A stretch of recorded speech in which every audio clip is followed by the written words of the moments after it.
En este video vamos a comentar el concepto de dominio de una función y vamos a ver la importancia que tiene tener muy claro cuál es el dominio de la función que estoy usando. Cuando decimos que tenemos la función f de x igual a x cuadrada, estamos haciendo un abuso del lenguaje. Realmente esta no es la función, esta es la regla de correspondencia de una función.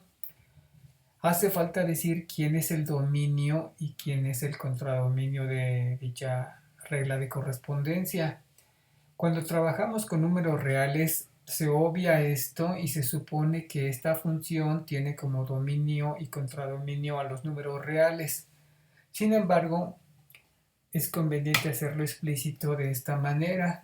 La función f va de R a R, esto significa dominio en los reales contra dominio en los reales, y la regla de correspondencia es f de x igual a x cuadrada.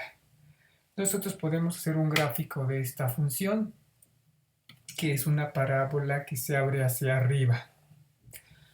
Muy bien, vamos a ver un caso donde definir un dominio diferente al que tenemos en el caso anterior nos muestra un gráfico totalmente diferente.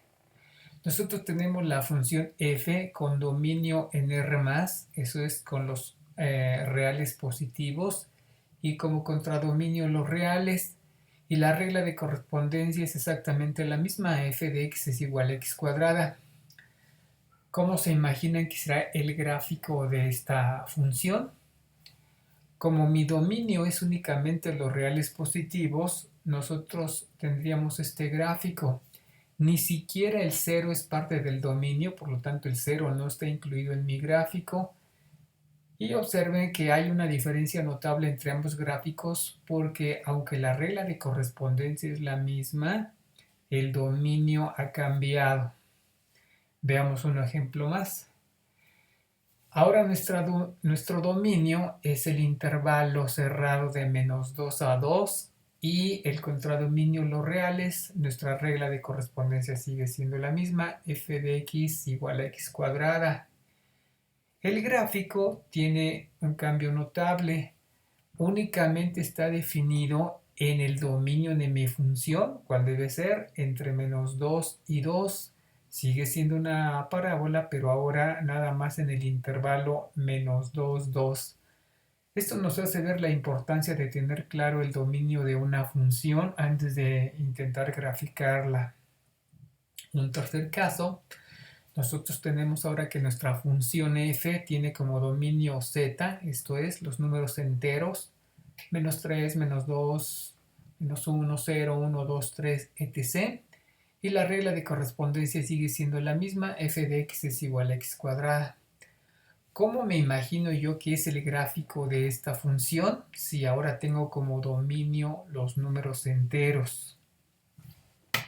A ver, espero un poco para que ustedes tengan tiempo de especular cómo será esta gráfica. Curiosamente, ahora está constituida únicamente por puntos. Por ejemplo, el -2 al elevarlo al cuadrado me da 4, el -1 al cuadrado me da 1, el 0 al cuadrado es 0, el 1 al cuadrado es 1 y el 2 al cuadrado es 4.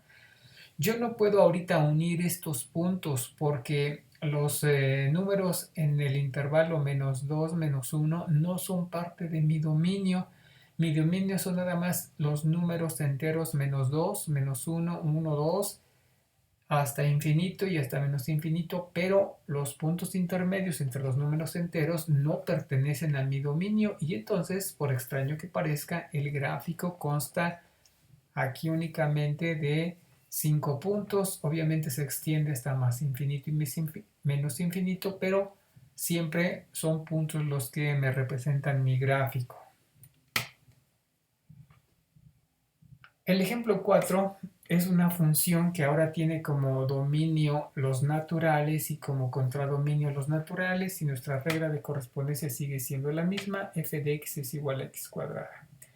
Quiere decir que ahora mi dominio sería el 1, el 2, el 3, el 4, el 5, etc. hasta infinito y nada más.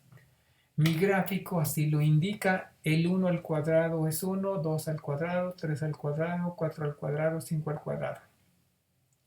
Yo tengo únicamente puntos como gráfico de mi función f. No puedo unirlos, insisto, porque los puntos intermedios entre los números naturales no son parte de mi dominio. Puedo definir mi dominio con elementos en particular. Por ejemplo, puedo definir que mi dominio consiste de los elementos -2, 0, 4. Quiere decir que mi dominio únicamente consta de 3 elementos y mi contradominio siguen siendo los números enteros. La regla de correspondencia es f de x igual a x cuadrada. Mi gráfico únicamente tiene 3 puntos porque mi dominio está constituido únicamente por 3 elementos.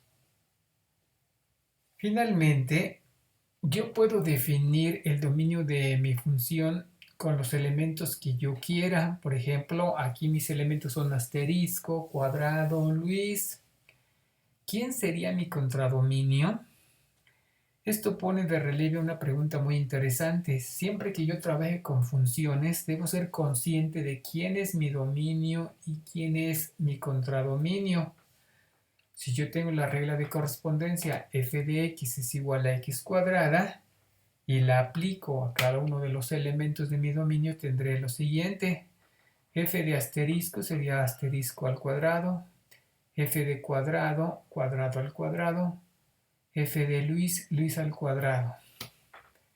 Quiere esto decir que siempre que yo trabajo con funciones, debo de tener muy claro quién es mi dominio y qué resultados voy a obtener al aplicar la regla de correspondencia. Por ejemplo, cuando uno programa, es común tener errores porque el resultado de la operación que yo hago con una función luego no es lo que yo espero y sin embargo tomo ese valor para realizar otros cálculos y llega un momento en que mi computadora me dice que ya no sabe qué hacer. Entonces debo de tener mucho cuidado cuando trabajo con las funciones en tener muy claro quién es mi dominio y quién es mi contradominio, es decir, el resultado de aplicar la regla de correspondencia. Muy bien, espero que esto les haya aclarado la importancia de tener muy bien definido el dominio y contradominio de una función. Nos vemos en el próximo video.